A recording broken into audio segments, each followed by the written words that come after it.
Belén, campanas de Belén, que los ángeles tocan, que nuevas nos traen. En el nombre del Padre, del Hijo y del Espíritu Santo. Amén. Amén. El Señor Jesucristo, que viene a salvarnos, esté con todos ustedes. Y con tu espíritu.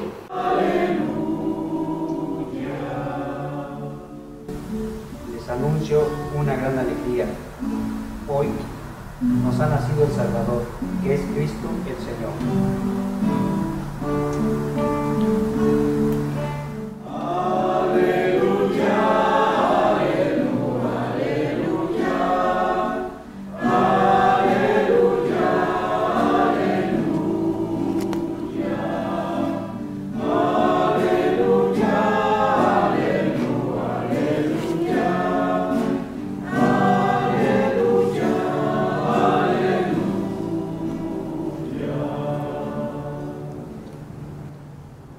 Que el Señor esté con ustedes.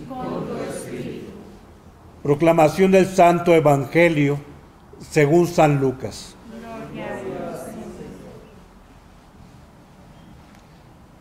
Por aquellos días se promulgó un edicto del César Augusto que ordenaba un censo de todo el imperio.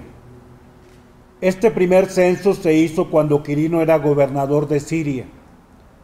Todos iban a empadronarse, cada uno en su propia ciudad.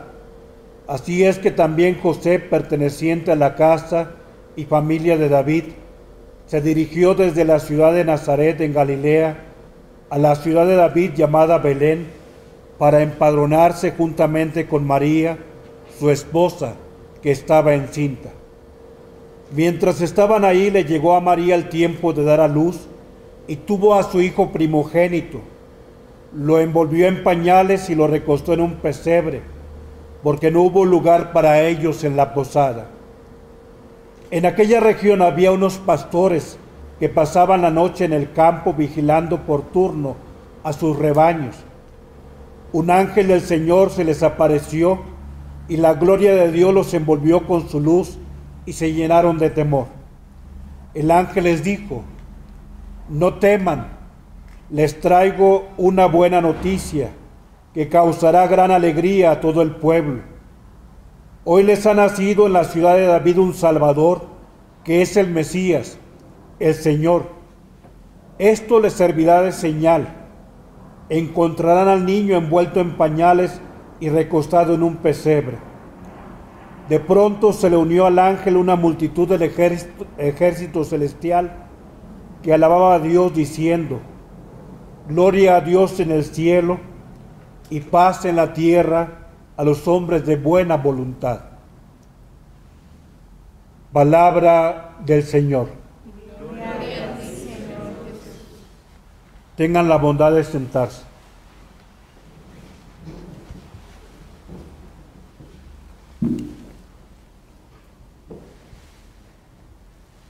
Gilbert K. Chesterton, un cristiano anglicano, decía que el día de la Navidad todos nosotros le agradecemos a Dios por los dulces que están en la bota que colgamos en la pared, pero pocos le agradecemos a Dios por los pies que podemos poner en esas botas. Y es hoy el momento en que valoremos aquello que es realmente trascendente. Quisiera que la reflexión en torno a la Navidad pudiera ir unido en torno a la conclusión de este mensaje de los ángeles, donde desean paz a los hombres de buena voluntad, sobre todo en este tiempo en que nuestra tierra estamos tan necesitados de reconciliación, pero anexar un tercer elemento que nos permita prepararnos para las tareas del año 2020, si Dios permite que amanezcamos. El primer elemento de la Navidad yo quisiera subrayar la sencillez con la que Dios quiso manifestarse. Dios elige a los pequeños para poder posicionar su mensaje trascendente. El Señor ha manifestado que el pequeño será grande y ha manifestado que el último será primero. Él ha referido la importancia de los niños.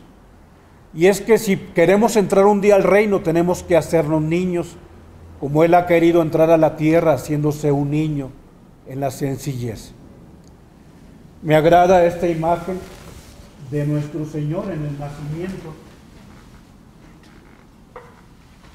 Y me viene a la memoria un pensamiento del padre José Luis Martín Descalzo, cuando él contemplaba desde su infancia la imagen que escenificaba el misterio del nacimiento de Cristo en Belén. Dice Martín Descalzo: el mundo no comprendía que Dios fuera tan sencillo, y corrió con sus guirnaldas, sus diademas, sus anillos, a camuflar a este Dios que solo quería ser niño.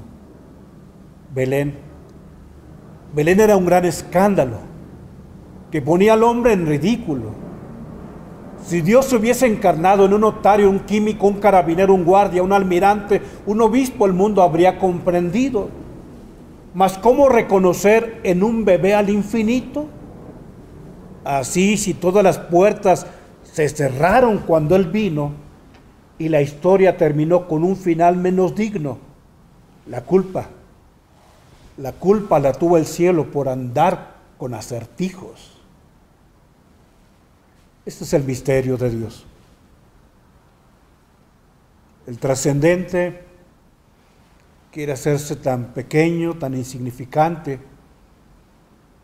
No es el tiempo, pero en la teología se habla del término la kenosis, que es el abajamiento, lo que dibuja en una forma hermosa Filipenses 2, 6 al 11, que siendo naturaleza divina quiso revestirse y tomó la naturaleza de un siervo, de un esclavo. El Señor pues ha venido y se ha manifestado en la sencillez. Ojalá que tú y yo vivamos la sencillez, porque no pocas veces tú y yo nos volvemos muy complicados, muy laberínticos. Un niño es alguien accesible, a veces dolorosamente accesible, que cualquiera puede a veces lastimarle. Pero nosotros nos hemos vuelto difíciles de acceder. Somos tan importantes de acuerdo a lo que el mundo nos dice. Y a veces en la misma familia hay papás que no son accesibles a los hijos. En las parroquias hay clérigos que no somos accesibles a los fieles cristianos que nos buscan. Quizá en esta oficina nos hemos vuelto tan complejos que somos poco accesibles. Llegan y se topan con la puerta cerrada, lejos de encontrar la sencillez que Dios quiere de nosotros. Pero quisiera manifestar un segundo elemento en torno a esta palabra de paz que evocan en este versículo 14 del capítulo 2 de San Lucas los ángeles.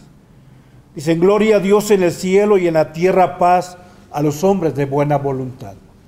Y ese es el mensaje de Navidad también para nuestra patria y para nuestras familias, porque a veces nos fijamos en los conflictos de las calles y olvidamos los conflictos que existen en el seno de los hogares.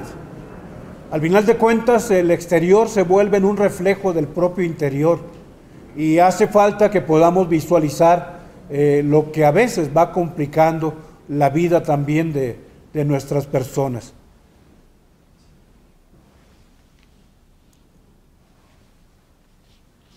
Hace falta pedir a Dios que nos conceda la paz, que nos conceda realmente la construcción de aquello que nos ayuda. Revisemos cómo están nuestras familias. Hay un texto de un educador, Gabriel Zelaya, que habla acerca de cómo las personas hemos vuelto nuestro corazón rencoroso, sobre todo cuando vamos creciendo. Él dice, contemplemos los niños que Dios puso precisamente como ejemplo, y los adultos que hemos crecido no tenemos la capacidad de vivir esa sencillez de los niños. Presenta la escena de dos niños que se encuentran en la plaza, y dice Gabriel Zelaya: se encontraron en la plaza por primera vez y ya, como viejos camaradas se pusieron a jugar. Y por una bagatela se golpearon sin cesar. Terminada la contienda, cada cual se fue a su hogar incubando la venganza más temible y eficaz. Y al hallarse al otro día, se pusieron a jugar. Los niños saben perdonar, los adultos no. Hay familias que están enemistadas desde hace tiempo, que no se hablan porque un día hubo una diferencia, pero el niño se moquetea, como decimos allá en el norte, con el otro niño, y al ratito andan abrazados. Hace falta tener esa capacidad de pedir perdón o de perdonar. Quien no ama no pide perdón y no es capaz de perdonar. Quizá hasta ejemplo nos dan los que no son cristianos.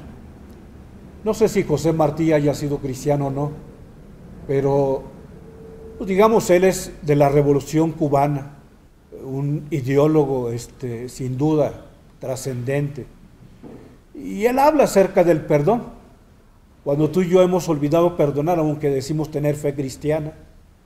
Decía José Martí: cultivo una rosa blanca en julio como en enero, para el amigo sincero que me brinda una mano franca, y para el cual que me arranca el corazón con que vivo, cardo ni ortiga cultivo una rosa blanca. ¿Con quién hay que reconciliarnos en estos días? ¿A quién habrá que pedirle perdón o a quién habrá que perdonar? Ojalá que cada uno percibamos lo que pueda ayudarnos también en este contexto de la vida. Finalmente quisiera, como responsable de esta institución, ubicar lo que debe ser nuestro quehacer, sobre todo en visualizando este año 2020. Hace 5 años yo todavía no imaginaba que iba a estar en esta oficina, obviamente voy para el 3er año aquí. Se nos hablaba sobre lo que la sociedad exigía para quienes teníamos alguna responsabilidad de liderazgo en el siglo XX. Hoy lo he traído a la memoria a 5 años de distancia, porque creo que sigue siendo vigente que Seps Caritas ubique en sus diferentes dimensiones este elemento de un liderazgo, obviamente para nosotros con un apellido llamado cristiano, obviamente teniendo en Cristo el ejemplo principal. Pero visualicemos lo que en aquella charla nos compartía David Noel, que fue rector de todo el sistema tecnológico durante casi 10 años. Y decía 10 puntos. Decía, en primer lugar, un líder adecuado es aquel que basa su liderazgo no en el poder, sino en la autoridad. Segundo, dice, es alguien que posee un espíritu emprendedor e innovador. Tercero, dice, es alguien que tiene pensamiento crítico y capacidad de autocrítica. Cuarto, es alguien que ante los retos busca soluciones y basa su crecimiento en torno a resultados. Quinto, es alguien apasionadamente buscando el crecimiento intelectual y el autoconocimiento.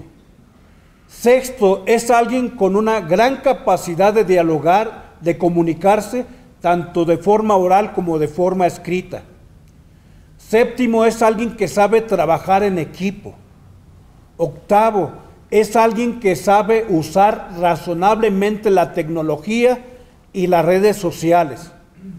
Noveno, es alguien que es coherente entre lo que dice y lo que hace, entre la forma en que piensa y la forma en que actúa.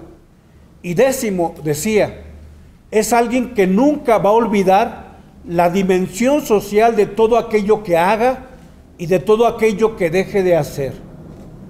Ojalá tú y yo pensemos en cómo ha estado el ejercicio de este año que termina y los retos para el próximo año.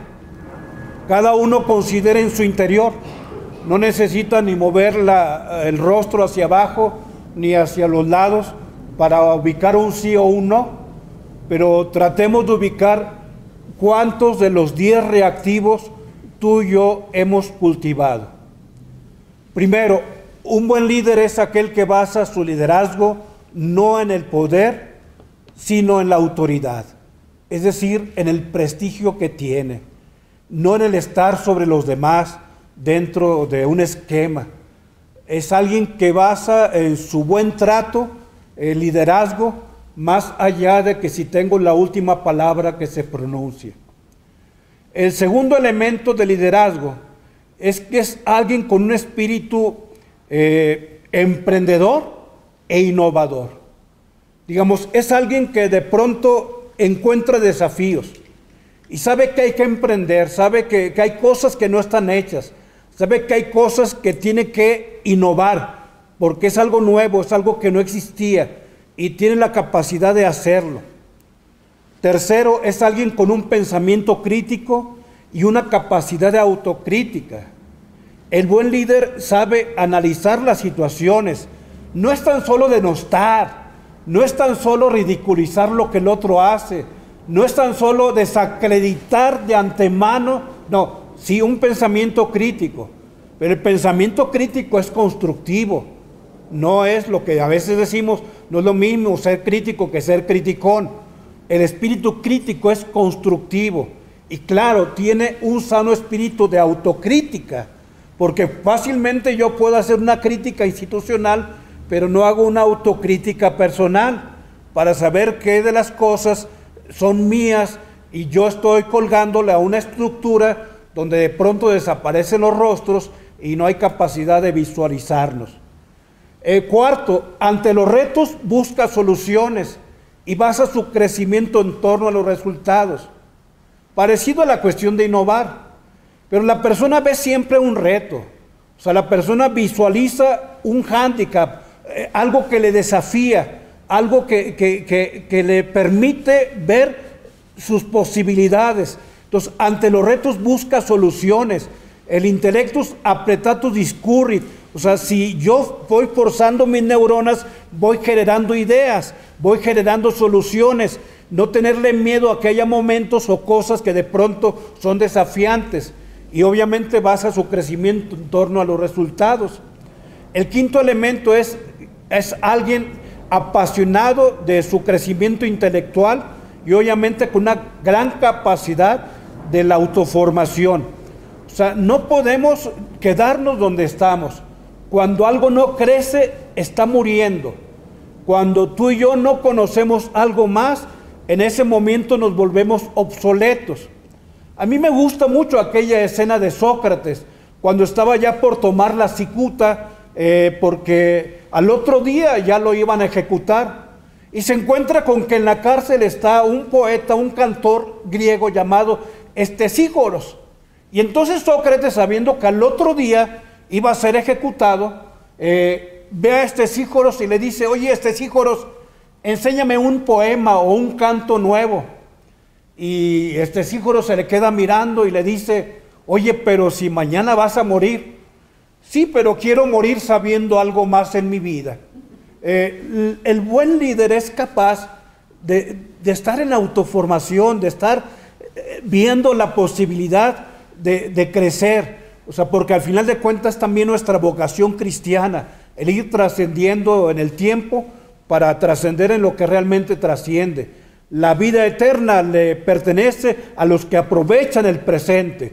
Si no aprovechamos el presente, ¿cómo vamos a aspirar a la eternidad? Recordemos que perder el tiempo es herir la eternidad para un cristiano. Si pierdes tiempo, estás hiriendo tu eternidad. El sexto elemento gira en torno a la comunicación.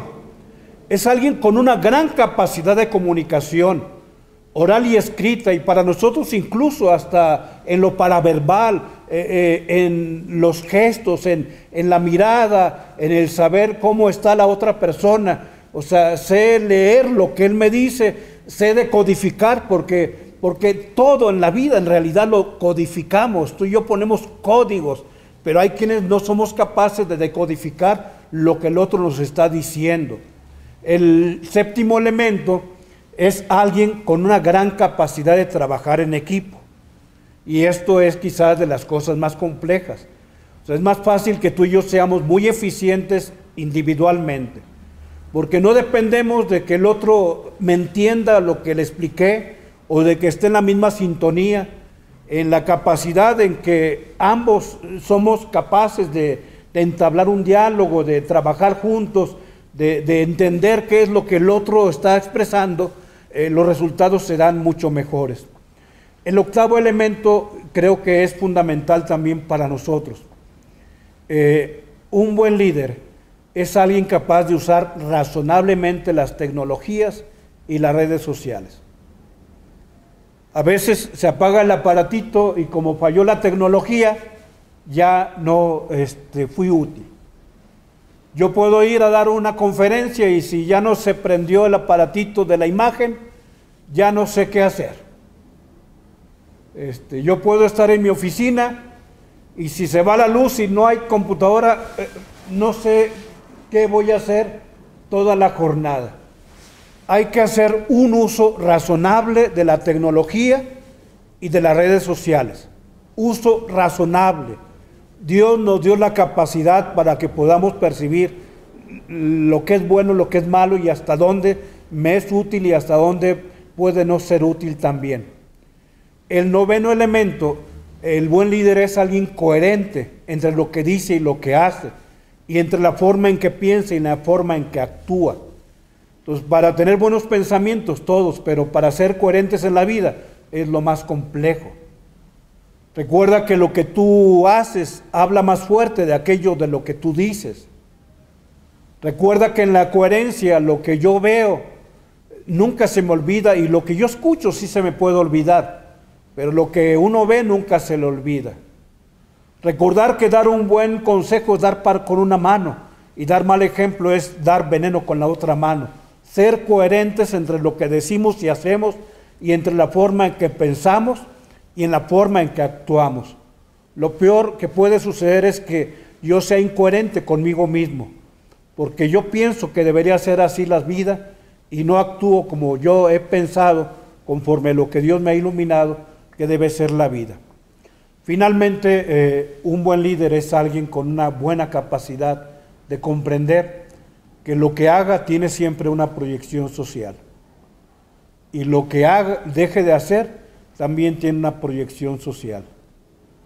Te decía esto, lo comentaba alguien que presidía el Tecnológico de Monterrey en su sistema, y ojalá, bueno, de que de los 10 que ya hemos mencionado, pues haya quien tenga 10 de los reactivos, o habrá quizá alguien que tenga 9.5, o sea, sí, porque bueno, la perfección nomás nuestro Señor, o sea, yo tengo 9.5, pero piensa, y piénsalo en tu casa. El buen líder es aquel que basa su liderazgo en la autoridad más que en el poder. El buen líder es aquel que es emprendedor y tiene capacidad de espíritu innovador. El buen líder es aquel que tiene pensamiento crítico y capacidad autocrítica. El buen líder es aquel que ante los retos busca soluciones y basa su discernimiento en torno a los rendimientos, al crecimiento. El buen líder es el que tiene capacidad de autoformación, apasionamiento por crecimiento intelectual. El buen líder es aquel que es capaz de trabajar en equipo y valorar a cada uno de los integrantes. El buen líder tiene buena capacidad de comunicación, tanto oral como escrita. El buen líder tiene un uso razonable de la tecnología y de las redes. El buen líder es alguien coherente entre lo que dice y lo que hace, entre la forma en que piensa y actúa. Y el buen líder nunca olvida que lo que hace o lo que no hace tendrá siempre una proyección social. Que Dios nos conceda vivir mejor este año 2020, que nos permita amanecer y que lo sigamos sirviendo y pues, que vivamos una Navidad cristiana en la sencillez de aquel que nos enseña a ser sencillos y que nosotros hemos vuelto complejo lo que Él ha hecho sencillo. En nombre del Padre, del Hijo y del Espíritu Santo. Amén.